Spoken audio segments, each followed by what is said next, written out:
Energy expert Johnston Chikwanda says the waiving of VAT and excise duty on fuel is meant to lower the import costs for oil marketing companies. Dr. Chikwanda described the decision as progressive but short-term, stating that it is aimed at cushioning consumers from soaring global oil prices. And economist Kelvin Chisanga has appealed to the government to invest more in oil and petroleum reserves. Patricia Mapiki reports. Oil is the engine that propels economic activity. But the tension in the Middle East, which is the strategic source of crude oil, is causing disruption in the crude oil supply chain, consequently raising the cost of fuel. Zambia, like any African country, is affected by the development. And in order to cushion the impact of increased cost of import of petroleum products, the Zambian government has suspended excise duty and VAT on petrol and diesel, effective April 1 for 3 months.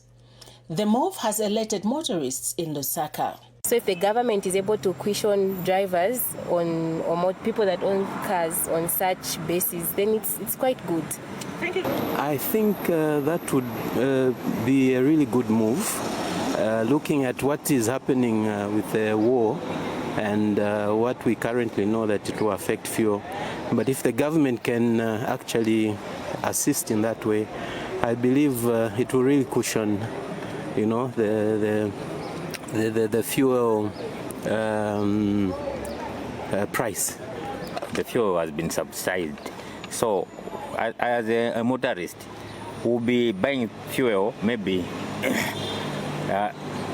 it will stand at least for some time. And energy expert Johnston Chikwanda explains the benefits that will accrue to an ordinary Zambian from the suspension of excise duty on petrol and diesel. When you look at where the prices are and the pump prices where they are sitting after being announced by ERB, you could see that if the VAT was not suspended, if the excise duty was not suspended, the diesel price would have been somewhere gone up by almost 53%. Another energy expert says Zambia should now consider encouraging more investments in alternative energy and enhance fuel reserves in the long term. We need to look to diversify our sources in terms of petroleum sources, as well as diversify the source in terms of including alternative sources of energy like biofuels. On the other hand, economist Kelvin Chisanga also echoed the need for Zambia to find long-term solutions of cushioning the economy from global fuel supply dynamics that impact negatively on the cost of fuel.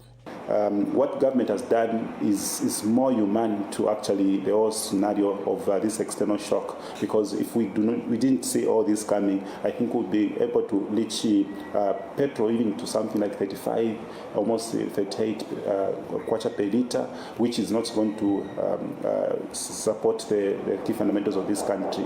Patricia Mapiki, ZNBC News in Lusaka.